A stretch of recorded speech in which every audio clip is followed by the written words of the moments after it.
The first step towards achieving your dreams is having the right coach.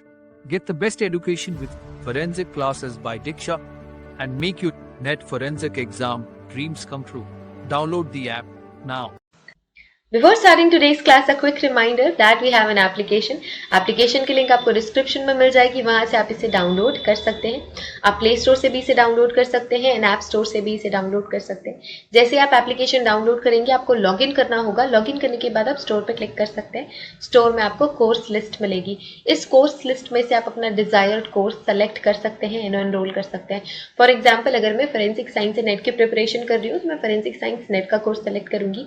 अगर मैं criminology की preparation कर रही हूँ तो मैं यूजीसी नेट क्रिमिनोलॉजी का कोर्स सेलेक्ट करूंगी. अगर मैं मास्टर्स की प्रिपरेशन कर रही हूँ और मुझे सेमेस्टर क्लासेस चाहिए तो मैं सेमेस्टर क्लासेस का कोर्स चूज करूंगी. फॉर एग्जाम्पल, अगर मैं यूजीसी नेट फोरेंसिक साइंस की प्रिपरेशन कर रही हूँ तो मैं फोरेंसिक साइंस का कोर्स चूज करूंगी.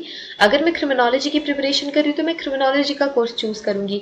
इसके अलावा सेमेस्टर क्लासेस भी अवेलेबल है एंड फोरेंसिक के फील्ड में जितने भी entrance examination, BSc entrance examination, MSc entrance examination के कोर्सेज भी अवेलेबल हैं.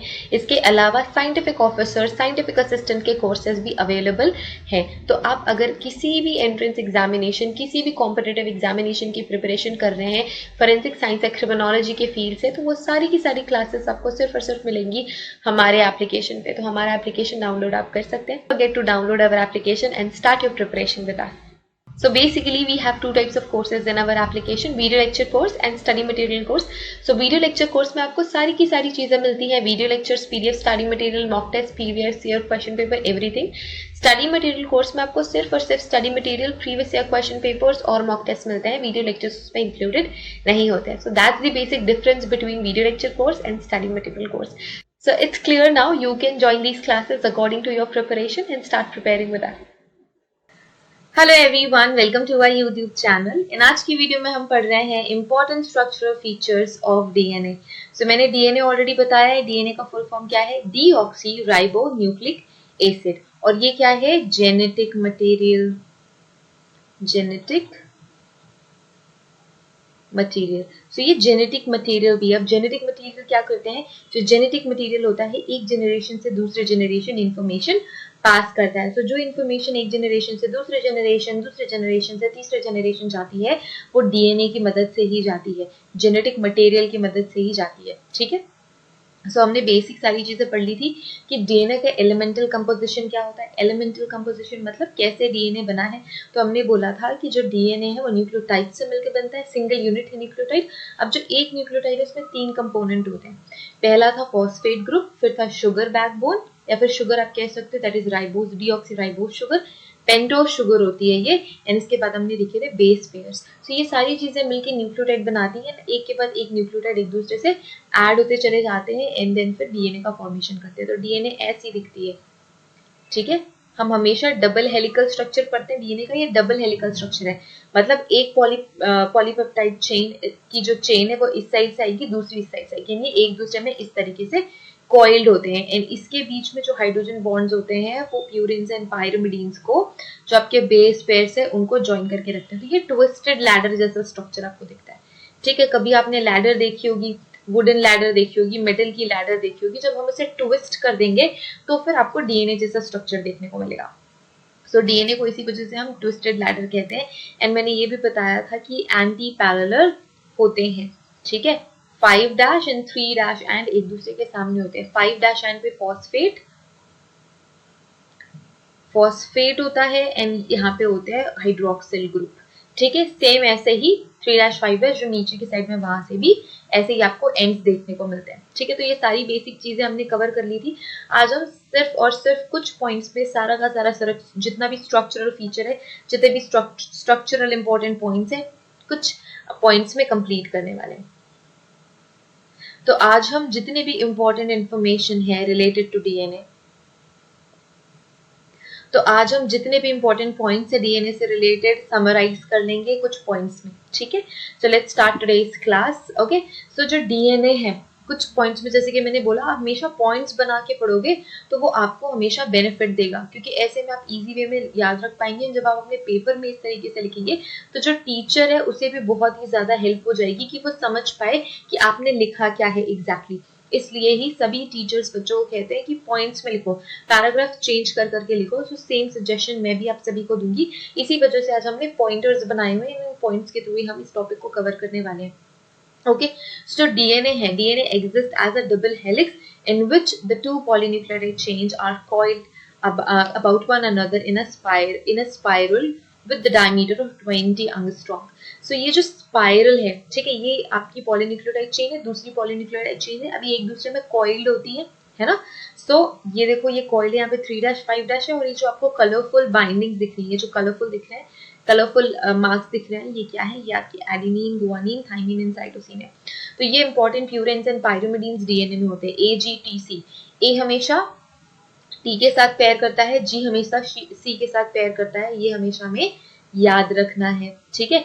ए टी के साथ, जी सी के साथ, जी सी के साथ 3 हाइड्रोजन बॉन्ड से जुड़ेगा, ए टी के साथ 2 हाइड्रोजन बॉन्ड से जुड़ेगा, ठीक है। सो जो डीएनए है वो ट्विस्टेड लैडर जैसा स्ट्रक्चर होता है। पॉलीन्यूक्लियोटाइड चेन, मैंने बताया था पॉलीन्यूक्लियोटाइड चेन क्या सिंगल यूनिट है, ये एक दूसरे से जुड़ के आपकी डीएनए की बैकबोन बनाते हैं। ये आपकी पॉलीन्यूक्लियोटाइड चेन है, एंड ये जो आपके बेस पेयर्स होते हैं वो एम्बेडेड होते हैं आपकी इसी बैकबोन में, बट ये जुड़े हुए होते हैं दूसरे स्ट्रैंड के बेस पेयर से, ठीक है, with the help of hydrogen bonds. So इसी वजह से आपको ये ऐसे स्ट्रक्चर्स देखने को मिलता है इस तरीके के, ठीक है, जैसा लैडर में होता है। Next, concentration of thymine was always equal to the concentration of adenine. बहुत ही इंपॉर्टेंट इन्फॉर्मेशन है, बच्चे अक्सर भूल जाते हैं। जो थाइमिन का कॉन्सेंट्रेशन है, अभी मैंने क्या बोला था, ए हमेशा टी के साथ पेयर करेगा, मतलब एडेनिन थाइमिन के साथ, with the 2 bonds, with the help of 2 hydrogen bonds, ये जुड़े हुए होते हैं। चाहे कोई भी डीएनए हो, ए के साथ टी ही आपको पेयरिंग में देखने को मिलेगा, सी के साथ जी, ठीक है। तो ये ऑब्वियस है कि थाइमिन का जो कॉन्सेंट्रेशन है वो एडेनिन के इक्वल होगा, है ना, क्योंकि ये दोनों एक दूसरे को बाइंड कर रहे हैं। And the concentration of cytosine was always equal to the concentration of guanine. Obviously correct, A जितना है उतना ही टी होगा और वो एक दूसरे से बाइंड करेंगे, जितना जी है उतना ही सी होगा और वो एक दूसरे से बाइंड करेंगे। कभी कभी यहाँ से क्वेश्चन आते हैं कि फॉर एग्जाम्पल कि आपको कॉन्सेंट्रेशन बता देंगे कि इतनी इतनी थाइमिन है, इतनी इतनी गुआनिन है, फिर अब आप कैलकुलेट करो कि कितनी साइटोसिन एंड एडेनिन होगी। इस तरीके के क्वेश्चंस आ सकते हैं, तो इस स्ट्रक्चर पे हम बाद में आएंगे। अच्छा चलो, लेट्स जस्ट कंप्लीट दिस। सो ये आपका डीएनए का स्ट्रक्चर है। हम यूजुअली ट्विस्टेड लैडर स्ट्रक्चर देखते हैं, बट अब जैसे नॉर्मल मॉलिक्यूलर बेसिस पे देखोगे तो यहाँ पे देखो, दिस इज HO, ये फॉस्फोडाइस्टर चेन है, ACNN बेस एंड फॉस्फेट है। तो जो येलो कलर सारी चीजें दिख रही है, जो येलो कलर में दिख रहा है, दिस इज फॉस्फेट। फॉस्फेट और जो आपकी कार्बन चेन है, जो शुगर की कार्बन है, वो एक दूसरे से एम्बेडेड, सारी चीजें एम्बेडेड है। हमने लास्ट डीएनए के स्ट्रक्चर में देखा था ना कि किस तरीके से अरेंजमेंट होता है, कि यहाँ पे लेट्स से शुगर है, यहाँ पे फॉस्फेट है, यहाँ पे adenine, thymine, guanine, and then यहाँ से फिर से दूसरी आपको देखने को मिलेगी, दूसरी चेन आपको देखने, दूसरी न्यूक्लियोटाइड आपको देखने को मिलेगी। So this yellow structure is phosphate. मैं यहाँ पे P लिख देती हूँ। दीज ब्लू थिंग्स आर आपके बेस पेयर्स, BP, ठीक है, बेस पेयर्स हैं ये आपके, नाइट्रोजनस बेसेस है, तो एक दूसरे को पेयर करके इन्होंने रखा हुआ है। अब यहाँ पे आते हैं minor groove and major groove. So जो मेजर ग्रुप, जो माइनर ग्रुप है, नाम से ही पता चल रहा है कि कंटेंट क्या है, कम है। यहाँ पे आपके जो डीएनए का जो कंटेंट है वो कम होता है और इसका साइज होता है 20 एंगस्ट्रॉम 1.2 nm। जो मेजर ग्रुप होता है उसमें आपके न्यूक्लियोटाइड्स ज्यादा होते हैं, न्यूक्लियोटाइड बेसेस ज्यादा होते हैं, शुगर फॉस्फेट का कंटेंट भी ज्यादा होता है, उसे हम मेजर ग्रुप कहते हैं। It is 22 angstrom 2.2 nm।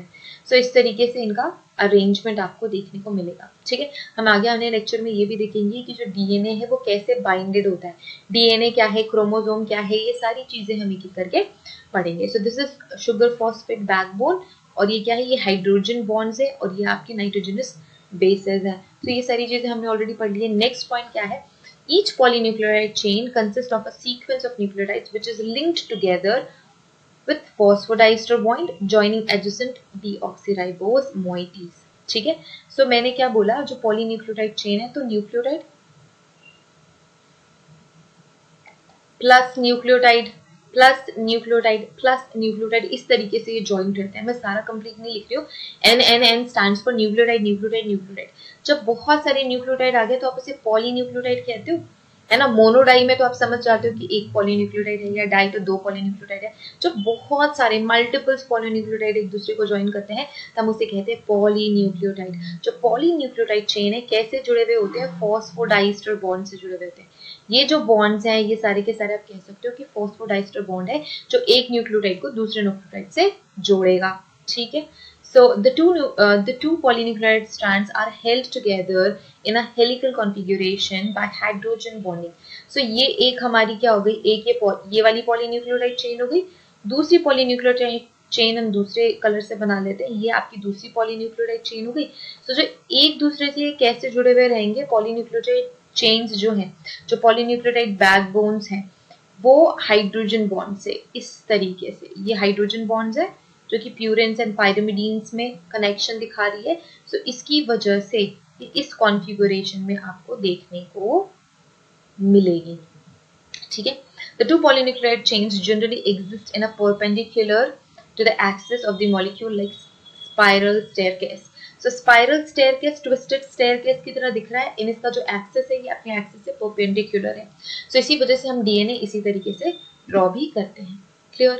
Next, the base of the polynucleotide chain pairs with the bases of another polynucleotide chain. Yes, है ना।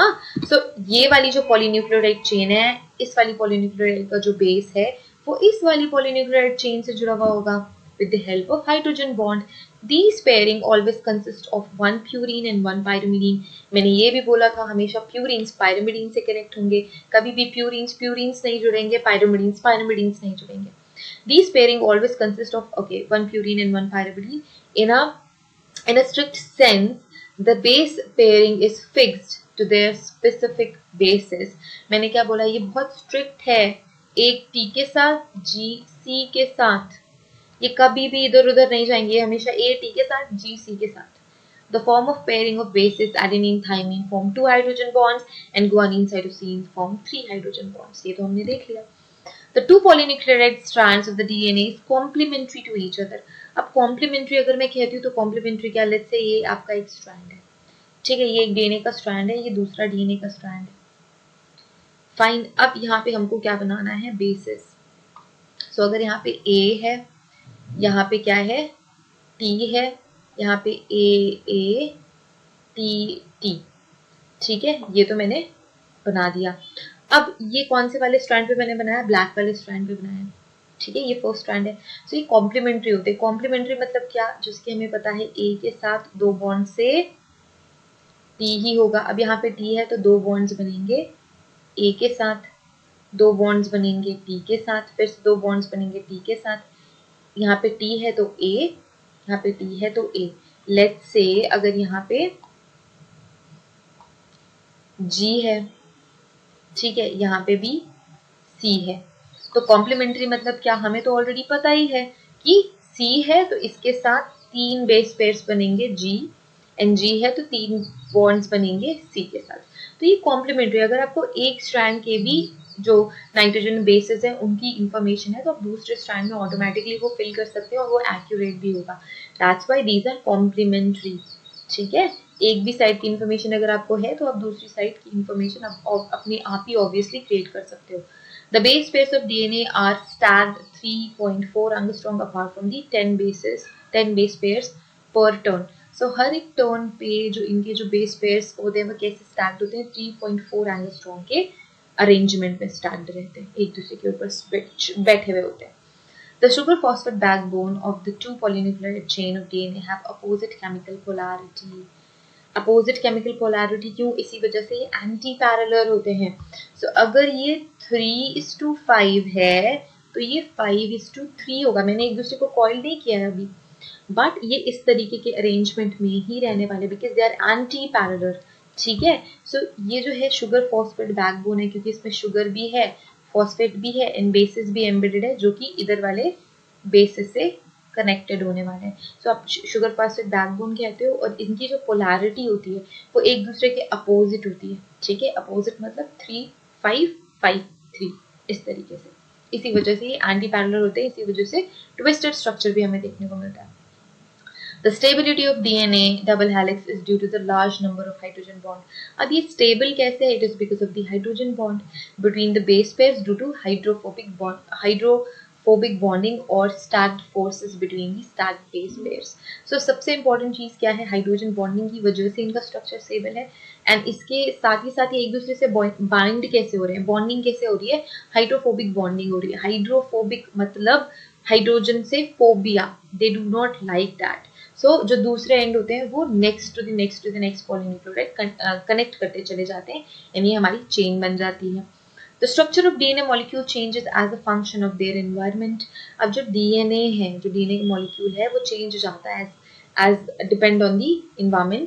And in the other words, DNA molecule exhibit a considerable amount of conformational flexibility. तो थोड़ी flexibility होती है DNA में, so environment के according ये change हो जाते हैं.